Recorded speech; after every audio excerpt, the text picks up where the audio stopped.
প্রিয় শিক্ষার্থী বন্ধুরা, তোমাদের সকলকে স্বাগত জানাই অপূর্ব মানে হোম টিউটর ইউটিউব চ্যানেলে। আজ আমি তোমরা যারা এবছর 2023-24 উচ্চ মাধ্যমিক পরীক্ষার্থী কিংবা তোমরা পরবর্তী সময় উচ্চ মাধ্যমিক পরীক্ষা দিচ্ছ, তোমাদের পরিবেশ যাদের রয়েছে সেই পরিবেশ বিষয় থেকে ঠিক আছে আমি একটি গুরুত্বপূর্ণ 8 নম্বরের প্রশ্ন উত্তরের ক্লাস নিয়ে এলাম।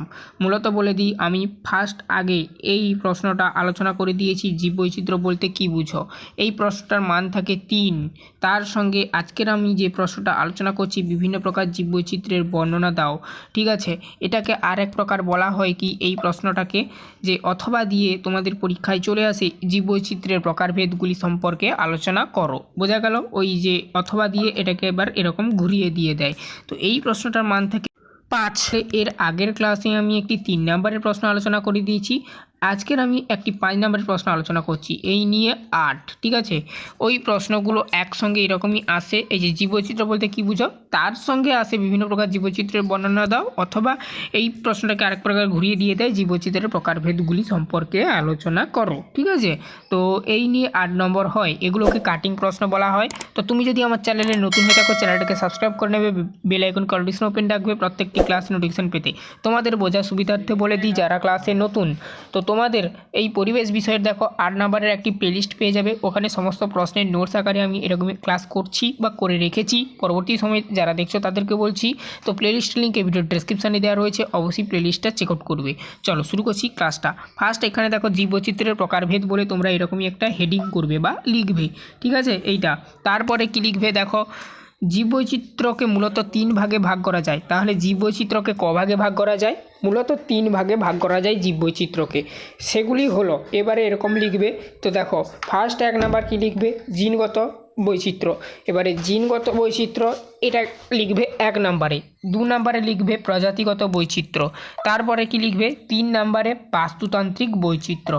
এই 3টি যে জীববৈচিত্র্যের ভাগ, সেই 3টি ভাগ লিখবে।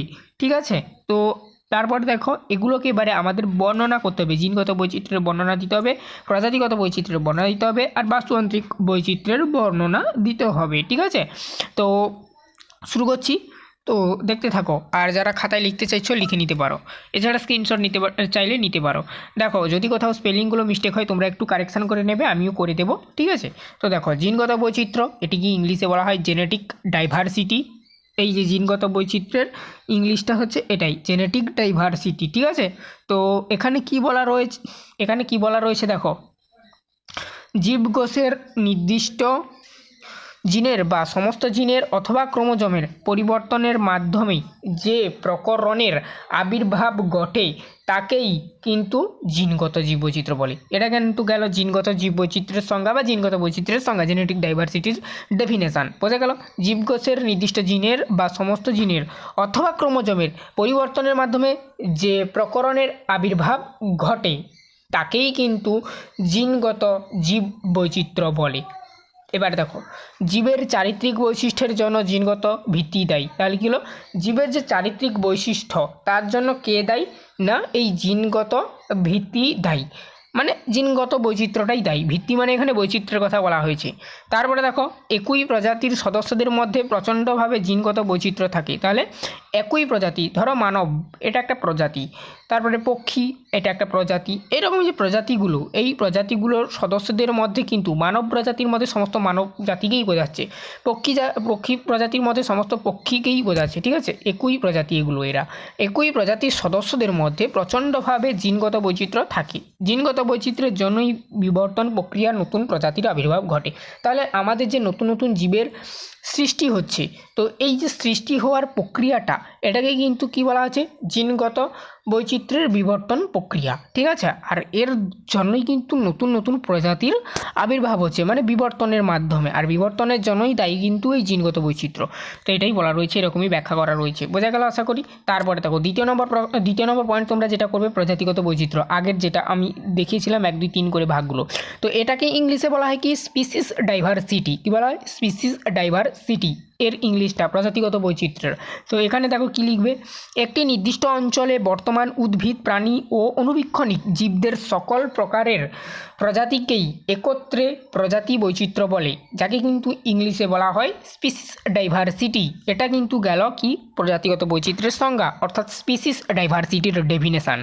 এরপর কি লিখবে, একই ধরনের বৈচিত্র্য প্রাকৃতিক বাস্তুতন্ত্র এবং শস্যক্ষেত্রের বাস্তুতন্ত্রে পরিলক্ষিত হয়। তাহলে এই একই ধরনের মানে বৈচিত্র্য যেটা বলা রয়েছে এখানে, এটা তোমরা এই ধরনের প্রজাতিগত বৈচিত্র্য এরকমও লিখতে পারো যে যার সুবিধা মতন।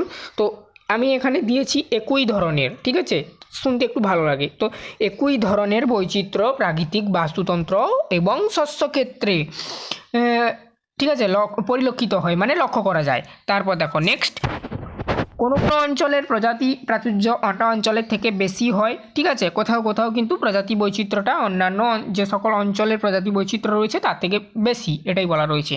তারপরে দেখো 3 নাম্বার তথা শেষ যে ভাগটা দেখবো, বাস্তুতান্ত্রিক বৈচিত্র্য, যেটা কিন্তু ইংলিশে বলা হয় ইকোসিস্টেম ডাইভার্সিটি। তো দেখো এই প্রসঙ্গে এবারে আমরা সংজ্ঞাগুলো জেনে নেব। দেখো কি বলা রয়েছে, বাস্তুতন্ত্রের উপাদানগুলিকে প্রধানত দুটি ভাগে ভাগ করা যায়। কি দেখো, জীবজ ও অজীবজ উপাদান, ঠিক আছে। তো এবারে দেখো তো দেখো বাস্তুতান্ত্রিক বৈচিত্র্য হলো বাস্তুতান্ত্রিক জটিলতায় বাস্তুতান্ত্রিক নিচ, টপিক গঠন, খাদ্যজালক, পরিপোষক চক্রের বিভিন্নতা। তাহলে এখানে দেখো বাস্তুতান্ত্রিক বৈচিত্র্য উপাদানগুলিকে কটি ভাগে ভাগ করা যায়, দুটো ভাগে ভাগ করা যায়। কি কি জানলাম, জীবজ উপাদান আর অজীবজ উপাদান, ঠিক আছে। তো দেখো বায়োটিক আর নন বায়োটিক, এগুলো কি ইংলিশে বলা হয়, জীবজকে বায়োটিক আর হচ্ছে আর অজীবজাতকে অবায়োটিক বলা হয় বা নন বায়োটিকও বলা হয়, ঠিক আছে, উপাদান। এবারে দেখো কি এই প্রসঙ্গে আবার বলা রয়েছে, বাস্তুতান্ত্রিক বৈচিত্র্য হলো বাস্তুতান্ত্রিক জটিলতায় বাস্তুতান্ত্রিক নিচ, আমি এই লাইনটা ঘুরিয়ে মানেগুলো বলছি আর কি। আর টপিক গঠন, খাদ্যজালক, পরিবেশক চক্রের বিভিন্নতা, ঠিক আছে। তো তারপরে দেখো বিভিন্ন ধর্মের ভৌত শর্ত, যেমন আর্দ্রতা, এখানে দেখো এই স্পেলিংটা একটু তোমরা কারেকশান করে নেবে, এটা আর্দ্রতা হবে রেব হবে আর কি, দয়রেব আর কি, দয়রেব রফল আর কি, আর্দ্রতা। উষ্ণতা, এখানে কমাগুলো দিয়ে দেবে। উচ্চতা, ঠিক আছে। অধ্যক্ষেপণ, আমি যখন কম্পিউটারে টাইপিং করেছিলাম ওগুলো একটু কোনো কারণে মিস হয়ে গেছে, দেখে নাও, ঠিক আছে। ইত্যাদি কারণেও বাস্তুতন্ত্রের বিভিন্নতা পরিলক্ষিত হয়। এ ধরনের বৈচিত্র্যের আবির্ভাব ঘটেছে লক্ষ লক্ষ বছরের বিবর্তনের ফলে। এই যে তাহলে বাস্তুতান্ত্রিক বৈচিত্র্য বা ইকোসিস্টেম ডাইভার্সিটি, এটার কিন্তু কীভাবে আবির্ভাব হয়েছে না বিবর্তনের ফলে, ঠিক আছে।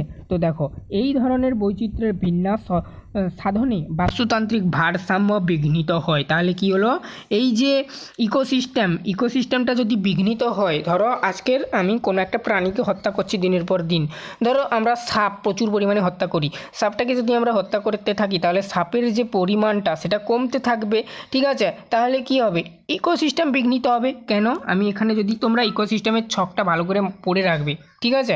তো দেখো যত উঁচু ক্লাসে যাবে ইকোসিস্টেম নিয়ে তত তোমাদের পড়তে হবে। তো ইকোসিস্টেমের কি, প্রত্যেকটি প্রাণীর সঙ্গে প্রত্যেকটা প্রাণী একই চেনে বা একই সূত্রে বাঁধা, ঠিক আছে, একটার সঙ্গে একটা রিলেটেড। তো ধরো সাপটা কমে গেল, তো সাপকে খেয়ে যে প্রাণীটা বেঁচে থাকে সে কি আর বাঁচতে পারবে না। সাপকে কে খায়, ময়ূর খায়, ঠিক আছে, ময়ূরের পরিমাণ তখন কমতে থাকবে। তারপরে কী হবে, ময়ূরকে যে খায়, যে খেয়ে বেঁচে থাকে, ময়ূর যদি মারা যায়, ময়ূরকে যে খেয়ে বেঁচে থাকে সেও কমতে থাকবে, আবার তাকে খেয়ে যে বেঁচে থাকে সেও কমতে থাকবে। অবশেষে দেখবে মানে সবশেষে মানুষে এসে ঠেকবে, মানুষ তখন কী হবে, মৃত্যুর দিকে এগিয়ে যাবে। তো অতএব ইকোসিস্টেমের কোনো যদি প্রাণী কমতে থাকে, কোনো প্রাণীর পার্সেন্টেজ যদি কমতে থাকে, সে যদি একটা ঘাস ফড়িঙ্গ হয় কিংবা একটা ইঁদুরও হয়, তখন কিন্তু সে মানে সব দিক দিয়েই দেখলেই কিন্তু মানব জাতি বা মানব গোষ্ঠীরই ক্ষতি, ঠিক আছে। তো অতএব ইকোসিস্টেম বিঘ্নিত হলে কী হবে না, এই যে দেখো এই ধরনের বৈচিত্র্যের বিন্যাস সাধনে বাস্তুতান্ত্রিক ভারসাম্য বিঘ্নিত হবে। এর জন্য এই যে এইটা মানে বাস্তুতান্ত্রিক বৈচিত্র্যটা এইসব কারণের জন্য বিঘ্নিত হচ্ছে, এটাই বলা রয়েছে এই পয়েন্টে আর কি। তো আশা করি তোমরা বুঝতে পেরেছো। যদি কোথাও বুঝতে অসুবিধা হয় কমেন্ট করে জানিও কোন লাইনটা বা কোন পয়েন্টটা তোমরা বুঝতে পারোনি। চ্যানেলে নতুন থাকলে অবশ্যই চ্যানেলটাকে সাবস্ক্রাইব করে নেবে, বেল আইকন নোটিফিকেশন ওপেন রাখবে। তুমি সায়েন্স, কমার্স, আর্টস যেই স্ট্রিম থেকেই পড়ো না কেন সমস্ত বিষয়ের ক্লাস আমার চ্যানেলে পাবে।